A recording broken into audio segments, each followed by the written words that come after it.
নমস্কার, তোমাদের সবাইকে সানা স্মাইল এডুকেশন সেন্টারে স্বাগত জানিয়ে আজকের পর্বটি শুরু করছি। আজকে তোমাদের জন্য নিয়ে চলে এসেছি, তোমরা যারা অষ্টম শ্রেণীর দ্বিতীয় পর্যায়ক্রমিক মূল্যায়ন পরীক্ষা দেবে তোমাদের জন্য আজকে সমাধান করে দেখাবো পরিবেশ ও বিজ্ঞান বিষয়ের সাজেশান। যে প্রশ্নগুলো তোমাদের গুরুত্বপূর্ণ সেই প্রশ্নগুলো তোমাদের এই ভিডিওতে তুলে ধরা হলো। সবার আগে আমরা দেখব সিলেবাসটা একটু দেখে নাও। 1 নম্বর আছে ভৌত পরিবেশের তাপ, 2 আছে মৌল যৌগ ও রাসায়নিক বিক্রিয়া। 3 আছে মৌল যৌগ ও রাসায়নিক বিক্রিয়ার তড়িতের রাসায়নিক প্রভাব। 4 আছে প্রাকৃতিক ঘটনা ও তার বিশ্লেষণ। 5 আছে মানুষের খাদ্য ও খাদ্য উৎপাদন। এই অধ্যায় থেকে তোমাদের গুরুত্বপূর্ণ প্রশ্নগুলো দেওয়া রইল। সবার আগে দেখব প্রশ্নমান 1, অর্থাৎ 1 নম্বর প্রশ্নের আমি 10টা মতো প্রশ্ন দিয়েছি। প্রথমে দেখো, 1 দাগে কোন পদ্ধতিতে সূর্য থেকে তাপ পৃথিবীতে আসে? উত্তরটা হবে বিকিরণ পদ্ধতিতে। 2 আছে দমদম জ্বর কি নামে বেশি পরিচিত? এটা উত্তর হবে কালা জ্বর। 3 আছে জারণ ও বিজারণ বিক্রিয়ার একটি প্রাকৃতিক উদাহরণ দাও। উত্তরটা হবে লোহায় মরচে পড়া। 4 আছে ডেঙ্গি কোন জীবাণু ঘটিত রোগ? এটা উত্তর হবে ফ্ল্যাভিভাইরাস। 5 দাগের প্রশ্ন দেখো, মৌমাছির জীবন চক্রের 4টি দশা কি কি? উত্তরটা হবে ডিম, লার্ভা, পিউপা ও পূর্ণাঙ্গ দশা। পরীক্ষায় আসে যে মৌমাছির জীবনচক্র সম্পর্কে লিখতে, তোমাদের সাজেশনে দেওয়া আছে, তোমরা অবশ্যই কিন্তু চিত্রটা উল্লেখ করবে। 6 নম্বর প্রশ্ন আছে উদ্যান বিজ্ঞানে কি কি চাষ করা হয়? উত্তরটা হবে ফল ও সবজি। 7 নম্বর প্রশ্ন আছে দুটি অজৈব সারের উদাহরণ দাও। উত্তরটা হবে অ্যামোনিয়াম সালফেট ও ইউরিয়া। 8 নম্বর প্রশ্ন আছে রাইজোবিয়াম কি? উত্তরটা হবে সিম্বি গোত্রীয় উদ্ভিদের মূলে যে ব্যাকটেরিয়া বাসা বাঁধে তাকে রাইজোবিয়াম বলে। খুবই গুরুত্বপূর্ণ প্রশ্ন, আর তোমরা তোমাদের পাঠ্য বইটি অবশ্যই খুঁটিয়ে পড়বে। চলো এবার আমরা পরবর্তী প্রশ্ন দেখো 9 দাগের, রূপোর তৈরি গয়নার উপর সোনার প্রলেপ দেওয়ার জন্য ক্যাথোড ও অ্যানোড হিসেবে কি কি নেওয়া হয়? উত্তরটা হবে ক্যাথোড রূপে রূপোর গয়না ও অ্যানোড হিসেবে বিশুদ্ধ সোনার পাত। 10 প্রশ্ন দেখো, মাছের কৃত্রিম প্রজননে কোন গ্রন্থির ক্ষরণ ব্যবহার করা হয়? উত্তরটা হবে পিটুইটারি গ্রন্থি। যে কটা প্রশ্ন দেওয়া আছে প্রতিটা প্রশ্ন গুরুত্বপূর্ণ, তোমরা অবশ্যই ভালো করে পড়বে, আর এর পাশাপাশি অবশ্যই পাঠ্য বইটি খুঁটিয়ে পড়বে। পরবর্তী প্রশ্ন দেখো, এটা সংজ্ঞা লেখো।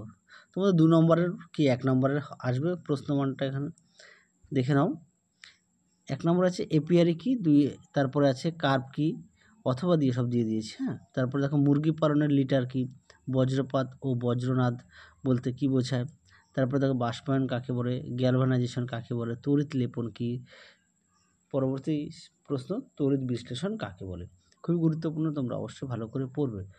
তোমাদের সাজেশনে যে সমস্ত প্রশ্নগুলো দেওয়া আছে সমস্ত প্রশ্নের উত্তরে আমরা সমাধান করে রায় ও মার্টিন প্রশ্ন বিচিত্রায় যে মডেল সেট তোমাদের দেখানো আছে পরিবেশ বিষয়ে, তার মধ্যে থেকে সমস্ত প্রশ্নের উত্তরগুলো তোমরা পেয়ে যাবে যদি কিনা মডেল সেটগুলো দেখে থাকো। যারা এখনও দেখোনি অবশ্যই আমাদের প্লেলিস্টে গেলে পেয়ে যাবে। চলো এবার দেখাবো পার্থক্য লেখো।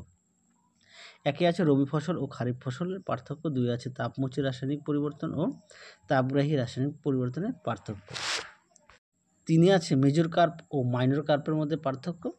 4 আছে জারণ ও বিজারণ মধ্যে পার্থক্য। 5 আছে জৈব সার ও অজৈব সারের মধ্যে পার্থক্য। 6 আছে মেঘ ও কুয়াশার মধ্যে পার্থক্য। তোমাদের সমস্ত প্রশ্নের উত্তরে কিন্তু আমাদের মডেল সেটে দেওয়া আছে, রায় ও মার্টিন প্রশ্ন বিচিত্র উত্তর সহকারে দেখানো আছে। তার মধ্যে থেকেও তোমরা যদি পুরো প্রশ্নের উত্তর যদি না খুঁজে পাও অবশ্যই আমাকে কমেন্ট বক্সে প্রশ্নটা লিখে জানিও। পরবর্তী আমরা দেখব 2 অথবা 3 নম্বরের কি আছে। 1 লোহাতে মরচে পড়ার প্রক্রিয়ার জারণ বিজারণ উভয়ই ঘটে, বুঝিয়ে দাও। 2 আছে হিমমিশ্র কাকে বলে, এর ব্যবহার লেখো। 3 নম্বর প্রশ্ন আছে কুয়াশা কীভাবে সৃষ্টি হয়? 2 খণ্ড বরফকে একই সঙ্গে চাপ দিলে জোড়া লাগে কেন? খুব আসে কিন্তু এই প্রশ্নটি। 4 আছে শীতকালে গায়ে কম্বল চাপা দিয়ে ঘুমালে আরাম লাগে কেন? তারপরে দেখো অনুঘটকের বৈশিষ্ট্য লেখো। এখানে যে কটা প্রশ্ন দেওয়া আছে প্রতিটা প্রশ্নই গুরুত্বপূর্ণ, তোমরা অবশ্যই ভালো করে পড়বে, আর পাশাপাশি অবশ্যই পাঠ্য বইটি খুঁটিয়ে পড়বে।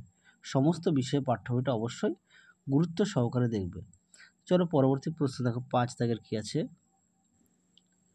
বজ্রপাতের সময় বাড়ির মধ্যে এবং বাড়ির বাইরে থাকলে কি কি সাবধানতা মেনে চলা উচিত?